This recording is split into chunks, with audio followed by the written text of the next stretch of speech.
Hello বন্ধুরা, internet world চ্যানেলের পক্ষ থেকে আপনাদেরকে স্বাগত জানাই।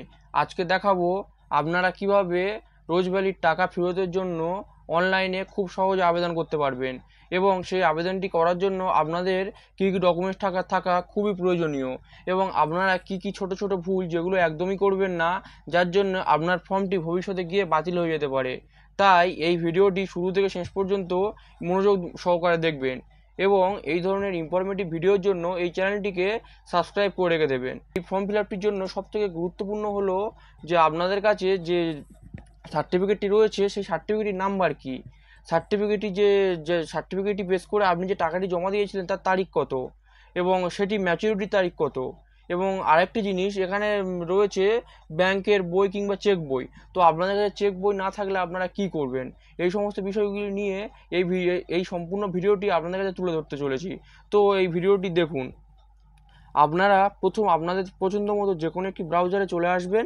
এখানে এসে প্রথমে রোজ ভ্যালি লিখে সার্চ করবেন। রোজ ভ্যালি লিখে সার্চ করার পর দেখবেন আপনাদের সামনে এইরকম একটি ওয়েবসাইট শুরু হয়ে যাবে।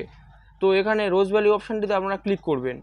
করার পর আপনাদের রোজ ভ্যালির মেন অফিসিয়াল ওয়েবসাইটে আপনারা চলে আসবেন। তো অফিসিয়াল ওয়েবসাইটে চলে আসার পর আপনারা একদম এই কোনটিতে দেখতে পাবেন আপলোড সার্টিফিকেট, এই অপশানটিতে ক্লিক করার পর আপনাদের যে রোজ ভ্যালি টাকা ফেরত পাওয়ার জন্য যে অনলাইন আবেদন, এই আবেদনটি শুরু হবে। তো আমরা প্রথম আপলোড সার্টিফিকেট অপশানটিতে ক্লিক করে দেবো। আপলোড সার্টিফিকেট অপশানটিতে ক্লিক করার পর আমাদের কাছে মেন অ্যাপ্লিকেশান ফর্মটি ওপেন হয়ে যাবে। তো এই অ্যাপ্লিকেশান ফর্মে প্রথম তিনটি অপশান রয়েছে ইনভেস্টর, নমিনি এবং আদার্স। তো এই অপশানটিতে আপনারা একটু মনোযোগ দিয়ে দেখবেন। ইনভেস্টর হচ্ছে আপনি যদি নিজে আবেদন করে থাকেন, রোজভ্যালি টাকা দিয়ে থাকেন এবং সার্টিফিকেট যদি আপনার নামে থাকে, তো আপনি এখানে নিজের নামে অ্যাপ্লিকেশান করবেন। এরপর দেখা যাচ্ছে যিনি অ্যাপ্লিকেশন করেছিলেন তিনি কোনো কারণবশত মারা গিয়েছে। তো সেখানে আপনারা যদি নমিনি হিসেবে থাকেন, তো আপনারা এখানে নমিনি হিসেবে অ্যাপ্লিকেশন করতে পারেন। কিংবা ধরুন আপনার বাড়ির অন্য কেউ ওই রোজভ্যালির জন্য অ্যাপ্লিকেশন করেছিল, কিন্তু তিনি কোনো কারণে নেই কিংবা মারা গিয়েছে, তো কোনো নমিনিও রেখে যাননি। তো সেক্ষেত্রে আপনারা এই আদার্স অপশান থেকে আপনারা ফর্মটি ফিল আপ করতে পারবেন। তো আমরা যেহেতু নিজের নামে অ্যাপ্লিকেশনটি করবো, সেহেতু আমরা ইনভেস্টর এই অপশানটিতে ক্লিক করব। করার পর আপনাদের কাছে অপশান আসবে কোম্পানি, নেম অফ ইনভেস্টর। এই ফর্মটি এই অপশানটিতে আসার পর এখানে আছে কোম্পানি। তো আপনি রোজভ্যালির কোন কোম্পানিতে আপনি ইনভেস্ট করেছিলেন, তো রোজভ্যালি কোন কোম্পানিতে ইনভেস্ট করেছিলেন এটি জানার জন্য আপনাকে চলে যেতে হবে রোজভ্যালির যে সার্টিফিকেটটি আপনার কাছে আছে সেই সার্টিফিকেটে। তো আমি সেই সার্টিফিকেটে আসার পর আমি এখানে দেখতে পাচ্ছি এখানে Rose Valley Hotels and Entertainments Limited, এই কোম্পানিতে রোজভ্যালির এই কোম্পানিতে আমার টাকাটি ইনভেস্ট ছিল।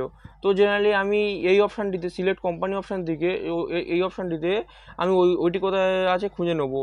রোজভ্যালি হোটেলস অ্যান্ড দেখুন আমি পেয়ে গেছি। আমি যেখানে ইনভেস্ট করেছিলাম Rose Valley hotels and entertainment limited. তো জেনারেলি আমি এই অপশানটি সিলেক্ট করে নেব। নেওয়ার পর অপশান আসছে ফার্স্ট ইনভেস্টর। তো আপনারা জানবেন যে এই রোজভ্যালি প্রকল্পে যে কোনো দুজনও একসাথে আবেদন করতে পারতো। তাই এখানে আপনার ফার্স্ট ইনভেস্টর নেম যদি আপনারা দুজন কোনো একটি সার্টিফিকেট ধরে আবেদন করে থাকেন, তো এখানে আপনি সেকেন্ড ইনভেস্টর হিসেবেও অ্যাপ্লিকেশন করতে পারবেন। তো এবার যদি একজনের নামে থাকে তো আপনারা ফার্স্ট অপশানটি ফিল আপ করবেন। তো এখানে ফার্স্ট ইনভেস্টর যে এখানে আপনার ইনভেস্টর মানে যার নামে সার্টিফিকেটটি আছে তার নেম দিয়ে দেবেন। নেম দিয়ে দেওয়ার পর এখানে রয়েছে এজ তার বয়স কত। তো এখানে আপনারা তার যে ডকুমেন্টসটি আপনার আইডি প্রুফ হিসেবে দেবেন, সেই ডকুমেন্টস অনুযায়ী আপনি বয়স কত সেটি এজ ক্যালকুলেটর থেকে আপনারা হিসাব করে নেবেন। এরপর রয়েছে জেন্ডার, যিনি জমাটি করেছিলেন রোজভ্যালি কোম্পানিতে টাকা জমা করেছিলেন, তিনি মেল, ফিমেল না আদার্স জেন্ডার আপনারা সেটি সিলেক্ট করে নেবেন। এরপর থাকছে ফোন নাম্বার, আপনি ফোন নাম্বার সিলেক্ট করে নেবেন আপনার যে ফোন নাম্বারটা দিতে চাইছেন। তারপরে মেল আইডি, এই মেল আইডি আপনি চাইলে দিতে পারেন, না চাইলে নাও দিতে পারেন, এটি ম্যান্ডেটরি অপশান নয়। এরপরে ভেরিফাই অপশানটিতে ক্লিক করার পর আপনার মোবাইলটি কোনো ওটিপি ভেরিফিকেশান ছাড়া আপনার মোবাইল নাম্বারটি ভেরিফাই হয়ে যাবে। এরপর রয়েছে সিলেক্ট আইডেন্টিটি, এরপর এখানে রয়েছে আইডেন্টিটি টাইপ, সিলেক্ট আইডেন্টিটি। তো এই অপশানটি রয়েছে সিলেক্ট আইডেন্টিটি।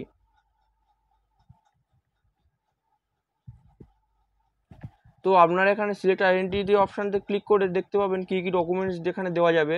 তো আপনারা এখান থেকে দেখে নেবেন আপনার কাছে কোন কোন ডকুমেন্টসটা প্রযোজ্য। তো আমি সবাইকে বলবো এখানে আপনারা যেহেতু এখন সব আধার বেস হয়ে গেছে, আপনারা এখানে আধার কার্ডটা দেওয়াটা সব থেকে ভালো হবে। এছাড়াও আরও 4টে অপশান রয়েছে, driving licence, pan card, passport, voter card. তো আপনি আপনার পছন্দ মতো যে কোনো একটি দিয়ে দিতে পারেন, কিন্তু সব থেকে ভালো হবে আপনি যদি আধার কার্ডটি দিয়ে দেন।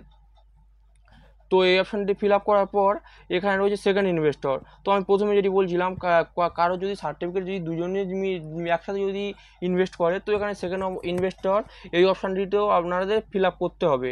তো যাদের যাদের এখানে সেকেন্ড ইনভেস্টর হিসেবে রয়েছে তারা এই অপশানটি আগের মতো একইভাবে ফিল আপ করে নেবেন। নেওয়ার পর একটু নিচে চলে আসবেন। আসার পরে আপনার বাবার নাম এখানে সিলেক্ট করতে হবে। সব কিছু ফিল আপ করার পর এখানে এসে আপনার বাবার নাম এই অপশানটিতে আপনারা ফিল করে দেবেন, আপনার আইডি প্রুফ ডকুমেন্ট যেটি আছে সেই অনুযায়ী।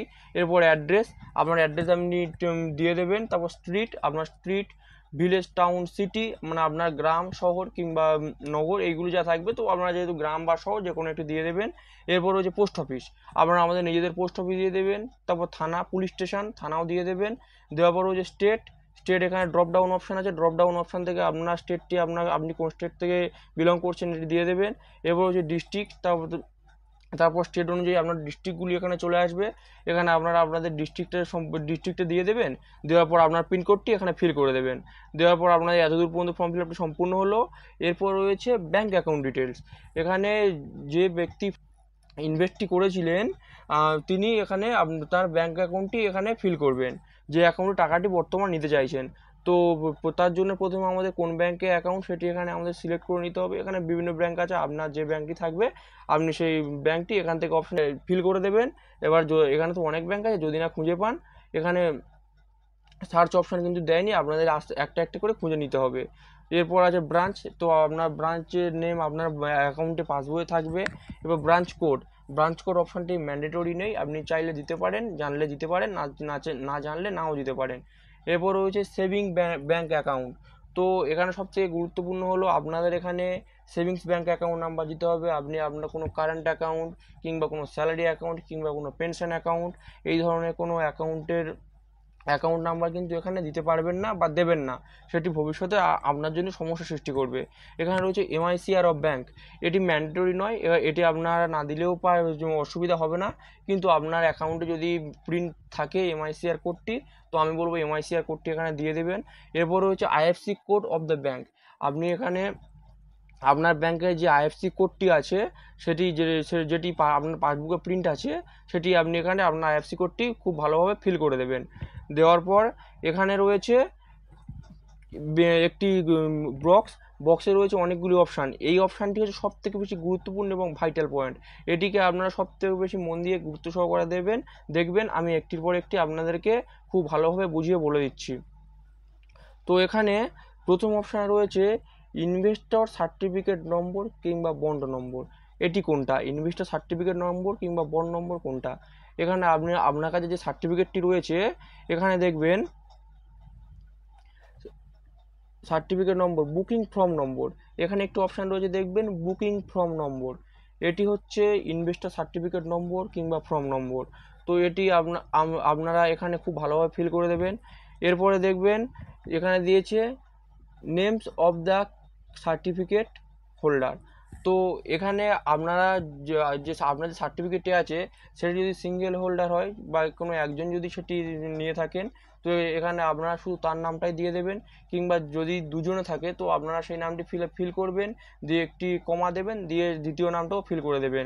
সে ওই জন্য এখানে দিয়েছে নেম, ব্র্যাকেটে দিয়েছে এস মানে নেমস, মানে একের অধিক যদি থাকে তো আপনারা এখানে দুজনের নামটা ফিল আপ করে দেবেন এবং সেটি আপনার সার্টিফিকেটে এখানে উল্লেখ থাকবে। আমি আপনাদেরকে দেখিয়ে দিচ্ছি, সেটি আপনার সার্টিফিকেটে এখানে উল্লেখ থাকবে।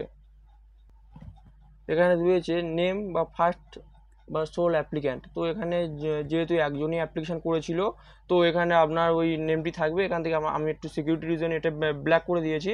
তো এখানে আপনার নেমটি থাকবে, আপনারা এখান থেকে দেখে একদম যেই নেম থাকবে, একদম সার্টিফিকেট যেই নেমটি প্রিন্ট থাকবে সেই নেমটি ওখানে আপনারা ফিল করে দেবেন। দেওয়ার পর এখানে রয়েছে ডেট অফ ইনভেস্টমেন্ট, এই অপশানটিতে আপনাদের রয়েছে ডেট অফ ইনভেস্টমেন্ট, অর্থাৎ কোন তারিখে আপনারা টাকাটি জমা করেছিলেন। তো সেটি জানার জন্য আমাদেরকে ফের সার্টিফিকেটে চলে আসতে হবে। আসার পরে এখানে দেখতে পাবেন আপনারা বুকিং ডেট, এই অপশানটি একটু ভালো করে খেয়াল করবেন।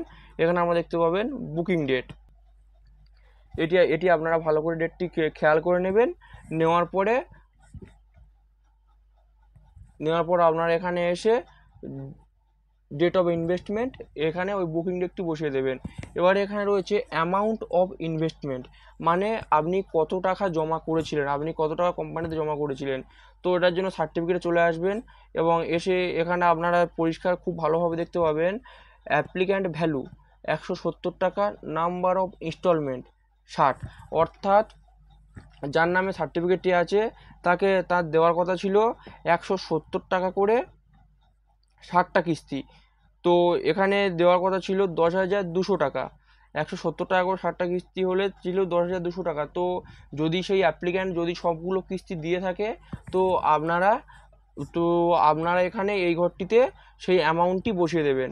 ধরুন যিনি অ্যাপ্লিকেশন করছেন তিনি 170 টাকা করে 60টার জায়গায় 30টা কিস্তি দিয়েছেন, তো সেখানে তার জমা হয় 5,100 টাকা। তো আপনারা তখন এই অ্যামাউন্ট অফ ইনভেস্টমেন্টের ঘরে 5,100 টাকা বসিয়ে দেবেন। এরপর রয়েছে ডেট অফ ম্যাচিউরিটি, এই অপশনটি আপনারা খেয়াল করবেন। এখানে রয়েছে ডেট অফ ম্যাচুরিটি, অর্থাৎ আপনার যে সার্টিফিকেটটি আছে বা আপনার যে জমাটা আছে সেটি কতদিন পরে ম্যাচুরিটি হয়ে যাবে। তো এখানে এই সার্টিফিকেটটিতে চলে আসার পর দেখতে পাবেন end date, at the end date, এই যে অপশানটি রয়েছে বা এই যে লেখাটি রয়েছে এটাই হচ্ছে আপনার ম্যাচুরিটি ডেট। তো এখানে যে ডেটটি থাকবে আপনারা সেটিকে ডেট অফ ম্যাচুরিটি এই ঘরটিতে বসিয়ে দেবেন।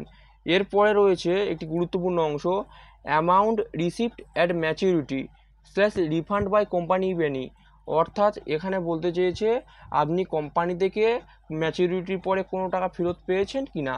তো আপনি যদি কোনো টাকা ফেরত পেয়ে থাকেন, যে টাকাটি ফেরত পেয়ে থাকবেন সেটি এখানে বসিয়ে দেবেন, এবং যদি না কোনো টাকা ফেরত পেয়ে থাকেন তাহলে এখানে শুধুমাত্র 0 বসিয়ে দেবেন।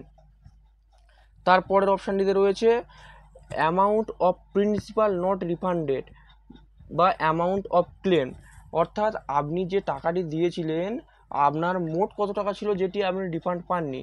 তো এখানে আপনারা অ্যামাউন্ট অফ ইনভেস্টমেন্ট, এখানে যে টাকাটি বসিয়েছিলেন সেই টাকাটি একদম এখানে বসিয়ে দেবেন। Amount of principal not refunded, মানে আপনি যদি না কোনো টাকা পেয়ে থাকেন তো আপনি সেই টাকাটি এখানে বসিয়ে দেবেন। এবার আপনি যদি কিছু টাকা পেয়ে থাকেন তো আপনি যে টাকাটি ইনভেস্ট করেছিলেন সেটা থেকে যে টাকাটি আপনি পেয়েছেন সেটা বাদ দিয়ে এখানে বাকি টাকাটা বসিয়ে দেবেন। তো বেশিরভাগ ক্ষেত্রে খুব বেশি ব্যক্তি খুব বেশি টাকা ফেরত পাননি, তো মোটামুটি যারা যা পেয়েছেন এটা এখানে হিসাব করে বসিয়ে দেবেন। তো মোটামুটি আপনি এখানে ঠিকঠাক করে বসিয়ে দেওয়ার পর এখানে একটি অপশান, লাস্ট অপশানটি আছে অ্যামাউন্ট এন্টাইটেড টু গেট, অর্থাৎ আপনি কত টাকা এখন ফেরত চাচ্ছেন। প্রথমে আপনার যে সার্টিফিকেটটিতে আছে এখানে আপনি ম্যাচুরিটি শেষ হলে এখানে আপনার পাওয়ার, এই যে ব্যক্তি আছে এনার পাওয়ার কথা ছিল 17,624 টাকা, অর্থাৎ ইনি যদি 170 টাকা করে 60টা কিস্তি দিয়ে থাকে এনার 10,200 টাকা জমা হচ্ছে এবং ম্যাচুরিটি শেষে এনার পাওয়ার কথা ছিল 17,624 টাকা। তো উনি যদি সম্পূর্ণ টাকা দিয়ে থাকতেন তো উনি 17,624 টাকার জন্য আবেদন করতে পারতেন।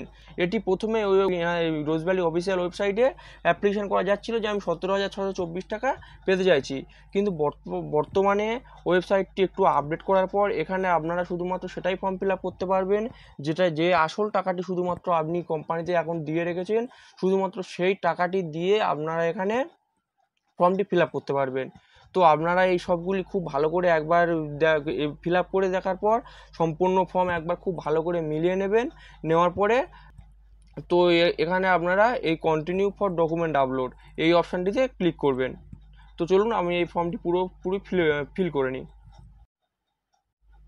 এরপর আপনারা সমস্ত ফর্মটি মিলিয়ে ভালো করে দেখে নেওয়ার পর ওই কন্টিনিউ ফর ডকুমেন্টস আপলোড ওই অপশানটিতে ক্লিক করার পর আপনাদের সামনে এইরকম একটি পেজ চলে আসবে।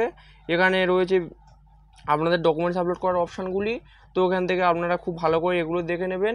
তো এখানে রয়েছে অরিজিনাল সার্টিফিকেট অফ ইনভেস্টমেন্ট, অর্থাৎ আপনারা যে ইনভেস্ট করেছিলেন তার যে অরিজিনাল সার্টিফিকেটটি রয়েছে সেটি এখানে স্ক্যান করে আপলোড করতে হবে। তো আমি যে অ্যাপ্লিকেশনটা করছি সেই অ্যাপ্লিক্যান্টের অরিজিনাল সার্টিফিকেট হচ্ছে এটি, তো আমি এখানে এটি স্ক্যান করে আপলোড করব। এরপরে রয়েছে original copy of acknowledgement if certificate are submitted to the company at maturity for refund। তো এখানে রয়েছে আপনারা যদি কোম্পানিতে টাকাটি ফেরত পাওয়ার জন্য জমা দিয়ে থাকেন সার্টিফিকেটটি, তো সেখান থেকে তো আপনাকে একটি অ্যাকনোলেজমেন্ট দেওয়া হয়েছিল যে আপনি যে ওই কাগজটি জমা দিচ্ছেন তার প্রমাণস্বরূপ। তো আপনার এখানে সেই কাগজটি স্ক্যান করে আপলোড করে দেবেন। যদি না আপনারা জমা দিয়ে থাকেন তো এখানে আপনারা এই অপশানটি যে ব্ল্যাঙ্ক রেখে চলে যাবেন, এটি করতে পারবেন না, তাতে আপনার ফর্মটি সাবমিট হবে না। তো এখানে আপনাদের কাছে যে অরিজিনাল যে অ্যাকনোলেজমেন্ট কপি বা ইনভেস্টমেন্ট কপি যেটি থাকবে, অর্থাৎ অরিজিনাল সার্টিফিকেট অফ ইনভেস্টমেন্ট, ওখানে যে কপিটি আপলোড করেছিলেন সেকেন্ড অপশানেও ওই একই কপিটি আপলোড করে দেবেন। তো এরপর রয়েছে আপনাদের এখানে অরিজিনাল অফ আইডেন্টিটি প্রুফ, বা এখানে আইডেন্টি প্রুফ হিসেবে যে কি আগে যে অপশানগুলি দেওয়া ছিল সেই 5টি অপশান এখানেও রেখেছে।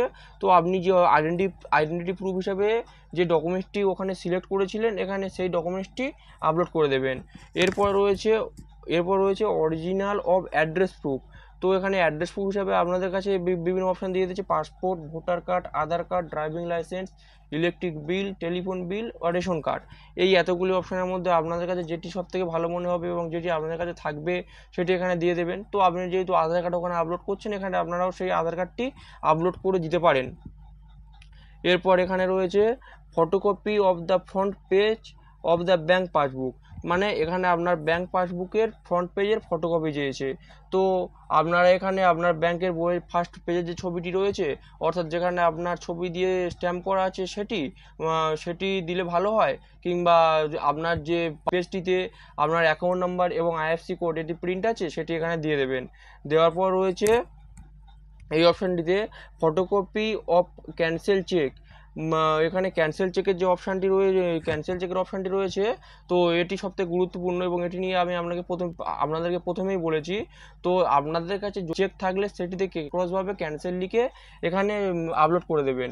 তো যদি না চেক থাকে তো সেক্ষেত্রে আপনারা আপনাদের ব্যাংকের পাসবইয়ের ফার্স্ট পেজের কপিটি স্ক্যান করে নেবেন, নিয়ে এখানে জমা করে দেবেন। অর্থাৎ এর আগে 5 নম্বর অপশানটিতে যেটি আপনারা সিলেক্ট করেছিলেন, অর্থাৎ যেটি আপনারা আপলোড করেছিলেন সেটি 6 নম্বর অপশানটিতেও আপলোড করে দেবেন। এরপর 7 নম্বর অপশানে রয়েছে এফিডেভিট ডকুমেন্ট বা NOC of affidavit with notarised. তো এটি আপনাদের যদি থাকে দেবে, না থাকলে দেওয়ার কোনো দরকার নেই। এটি লাগে হচ্ছে আপনাদের ইনকেস ধরুন আপনার আইডেন্টি প্রুফে নাম এক আছে এবং আপনার সার্টিফিকেটে নাম আরেক আছে, সেক্ষেত্রে আপনাদের কোর্ট থেকে একটি এফিডেভিট বার করতে হবে যে এই সার্টিফিকেটে যে নামটি আছে এবং আইডেন্টি প্রুফ যে নামটি আছে এই দুজন ব্যক্তি একই। তো এখানে এভাবে একটি এফিডেভিট কোর্ট থেকে বার করতে হবে, করে এখানে আপলোড করে দেবেন। তো এটি যদি না থাকে আপনাদের আপলোড করার দরকার নেই। তো এগুলি ভালোভাবে সিলেক্ট ফাইল করে আপলোড করে দেওয়ার পর সাবমিট অপশান, ওটিতে আপনাদের ক্লিক করতে হবে। এরপর ফর্মটি সাবমিট হয়ে যাওয়ার পর আপনাদের এখানে কোনো অ্যাকনোলেজমেন্ট এই পেজটিতে দেওয়া হবে না। তো আপনারা অ্যাকনোলেজমেন্ট বার করার জন্য সিম্পলি এখানে যে ইনভেস্টর অপশান আছে, ইনভেস্টর অপশানটিতে আপনারা ক্লিক করবেন। যে অ্যাকনোলেজমেন্টটি বার করবেন বা প্রিন্ট করতে চাইছেন সেটি বের করার জন্য আপনারা ইনভেস্টর এই অপশানটিতে আপনারা ফার্স্ট ক্লিক করবেন। করার পর আপনাদের সামনে এইরকম একটি পেজ চলে আসার পর এখানে রয়েছে দেখুন certificate number, search by certificate number. তো আপনার এখানে যে সার্টিফিকেটটি, অর্থাৎ এখানে যে সার্টিফিকেট নম্বরটি আপনাদের দেখিয়ে দিয়েছিলাম বুকিং ফর্ম নম্বর, এই নম্বরটি আপনারা এখানে দিয়ে দেবেন। দেওয়ার পর আপনাদের কাছে একটি টোটাল করতে হবে। তো আপনার এখানে দিয়েছে আর ইউ হিউম্যান বলে 1+1 এটি টোটাল করে এখানে বসিয়ে দিতে হবে। তো এখানে জেনারেলি 1+1 2 হয়, তো আমি এখানে 2 বসিয়ে দেবো। তো আমি এখানে এই অপশানটি ফিল করে দিই।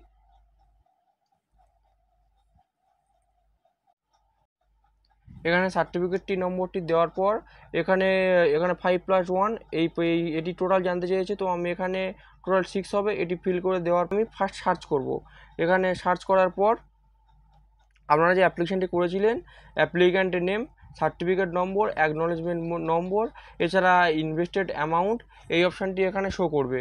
তো এখানে আপনারা দেখতে পাবেন যে আপনারা যে অ্যাপ্লিকেশন করেছিলেন এখানে দেখা যাচ্ছে your application is pending, verification will be started shortly.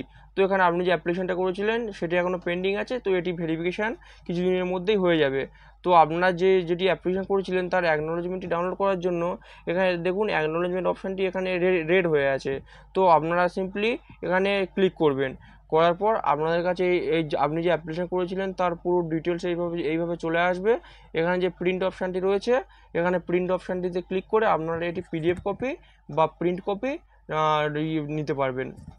তো বন্ধুরা, আজকে আমি আপনাদেরকে দেখালাম কিভাবে রোজভ্যালি পোর্টাল থেকে আপনারা যে টাকা জমা দিয়েছিলেন সেই রিফান্ডের জন্য অনলাইনে আবেদন করতে পারেন।